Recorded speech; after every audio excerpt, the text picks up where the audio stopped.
안녕하세요. 자, 삼성전자하고 우선주에 대한 부분을 좀 질문을 주셨습니다. 그러니까 삼성전자 우에 대해서 많은 질문을 주셨는데, 예, 그동안에 제가 그 질문에 답변을 드리지는 못했습니다. 근데 흐름에 있어서는 똑같습니다. 크게 문제가 될 정도로 뭐 이렇게 변동성이 다르다든지 뭐 상승 하락에 있어서 뭐 차이가 있다라고는 볼 수는 없습니다. 그러니까 패턴 자체가 거의 비슷하기 때문에 좀 그냥 똑같이 보시되, 한 가지 그냥 말씀드리고 싶은 것은 삼성전자하고 이제 우선주에 대한 이 부분에 있어서 하나 말씀을 드리면, 그러니까 거래량에 대해서 저는 장기 투자하시는 분들은 차라리 어떻게 보면 삼성전자 우를 가는 것도 저는 괜찮다라고 보여집니다. 그 이유는 뭐냐면 파동에 대한 부분인데, 일단 거래량도 그렇지만 이 파동이 어떤 파동이냐면 좀 삼성전자에 대한 이 파동보다는 이 우선주가 좀 부드러움이 있어요. 그러니까 일봉상 짧게 본다라고 하면 좀 이렇게 파동이 거래량이 많지 않고, 일단은 우선주가 더 삼성전자에 비해서 좀 거래량이 조금 이렇게 줄은, 그러니까 적게 거래량이 터지면서 이런 파동이 조금 커요. 그러니까 일봉상에서는 그러니까 이렇게 상승률이라고 좀 보겠습니다.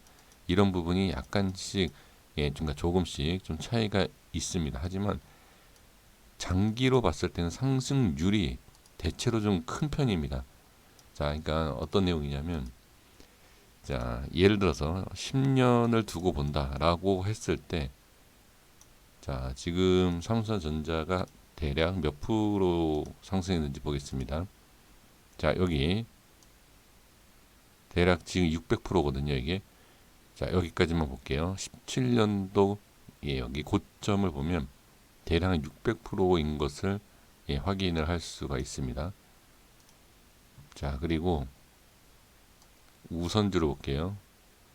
여기 보시면 700%죠. 그러니까 모든 종목들이 다 그런 건 아니지만 이 삼성전자 같은 경우에는 제가 이렇게 보면 쭉 갈 때, 그러니까 장기로 봤을 때는 이렇게 이런 식으로 파동 자체, 그러니까 큰 그림으로 보는 월봉상에서는 파동이 좀 적어요. 근데 아까 말씀드린 것처럼 일봉상에서는 거래량에 비해서 이렇게 올라갔다 내려갔다 하는 이 파동이 약간 각이 진다 그래야 되나요? 예, 이런 부분이 좀 있습니다. 그래서 삼성전자 같은 경우에는 단기적인 매매를 하시는 분들이 그렇게 많지 않기 때문에 저는 장기로 보신다라고 하면, 같은 기간 안에 상승률을 본다라고 하면 삼성전자 우가 더 크기 때문에 이 부분에 있어서 제가 예전에 한번 말씀을 드린 적이 있습니다. 제가 작년 초반 때 이 삼성전자에 대해서 제가 분석을 했을 때 이 우선주에 대해서 한번 말씀을 드린 적이 있고, 그다음에 1년 만에 제가 다시 한번 말씀을 드리는데, 그때도 제가 이제 말씀을 드린 게 파동에 대해서, 그러니까 상승률에 대해서는 아무래도 우선주가, 자, 삼성전자 우가 더 파동이 크다. 그래서 좀 부드럽게, 자, 월봉상에서 이렇게 부드럽게 올라가지만 일봉상에서 이런 파동이 크기 때문에 이 파동을 모아가면 어떻게 전체적인 일봉상의 그 파동이 모아지면은 월봉상에는 이게 큰 파동이 그려진다. 하지만 이게 올라갔다 내려갔다가 아니라 부드럽게 상승하는 것을 확인할 수가 있습니다. 자, 다시 한번 볼게요. 자, 월봉상 보겠습니다. 자, 월봉상에 제가 이렇게 그림을 좀 따라 그려보도록 하겠습니다. 이렇게, 예, 대충 그릴게요. 이렇게. 자, 이게 삼성전자고요. 그 다음에 우를 가보겠습니다. 자, 이렇게 보면은 이 굴곡이라 그러나요? 이렇게 움직이는 이 파동 자체가 부드러워요. 이렇게 이런 식으로. 자, 그렇다라는 내용은 뭐냐면, 일반 개인 투자자분들이 매매하기는 막 이렇게 변동성보다도 좀 지루하지 않고 올라갔다 내려갔다 이러한 파동이 아니라 이렇게, 예, 이렇게 부드럽게 올라가는 이런 모습을 봤을 때, 또는 상승률을 봤을 때는 아무래도 삼성의 전자 우가 좀 낫다라고 볼 수가 있습니다. 그리고 이제 거래량에 대해서 한번 이렇게 보시면 거래량의 그러니까 전체적인 거래량을 말씀드린 겁니다. 이 하나 하나에 대한 이렇게 따지는 게 아니라 자 이렇게 이렇게 보면 자 이렇게 볼게요. 자 거래량 이렇게 보시면 네 차이가 많이 나죠. 그래서 이 거래량으로 봤을 때도 개인이 매매하기에는 제가 봐도 우선주가 좀 낮다라고 저는 판단을 좀 됩니다. 판단이 좀 된다라고 말씀을 드릴게요. 그래서 예전에도 제가 이제 이런 말씀까지는 드리진 않았어요. 이때는 이렇게 그냥 뭐 파동이라든지 거래량에 대한 부분 이런 것을 말씀드리지 않았고 그냥 상승을 좀 그러니까 상승이 좀 높게 나오기 위해서는 삼성전자보단 우가 낫지 않느냐 이렇게 좀 말씀을 드린 적이 있습니다. 근데 이거는 자 아까 다시 말씀드린 일봉상의 이 움직임에 대한 멘탈을 잡기 위해서는 차라리 삼성전자가 낫고요.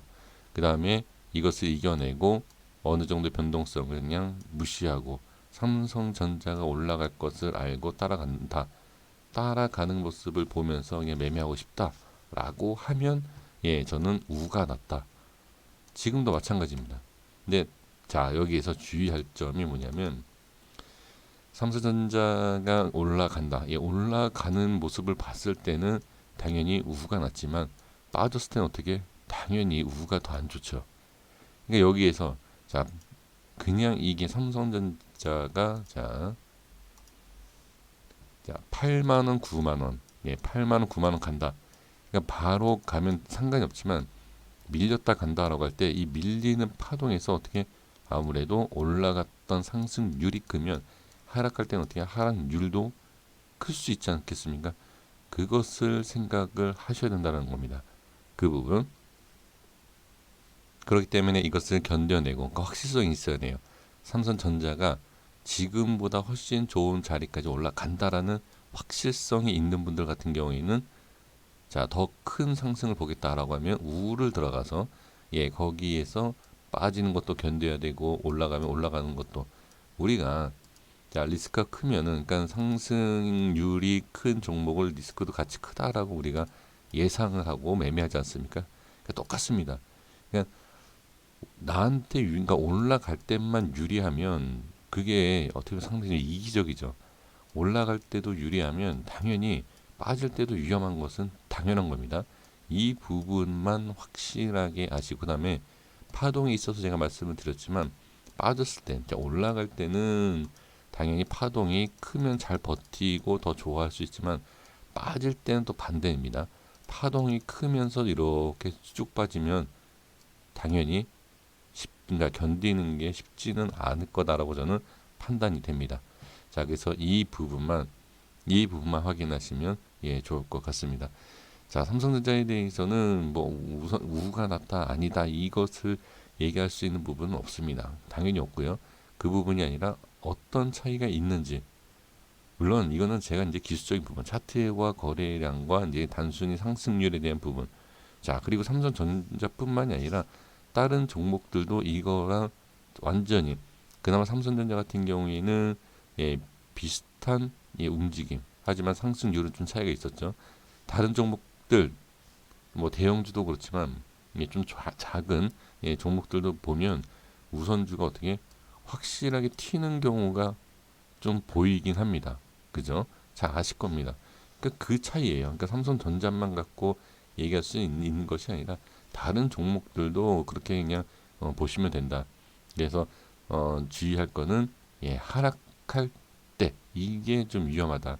상승 대부분 우리가 이제 주식을 매매할 때 보면 다 상승을 얘기하지 않습니까? 상승을 보고 들어가기 때문에 당연히 파동이 큰 것을 찾아가는 그래서 우리가 코스닥 종목을 매매하는 이유가 파동이 크잖아요.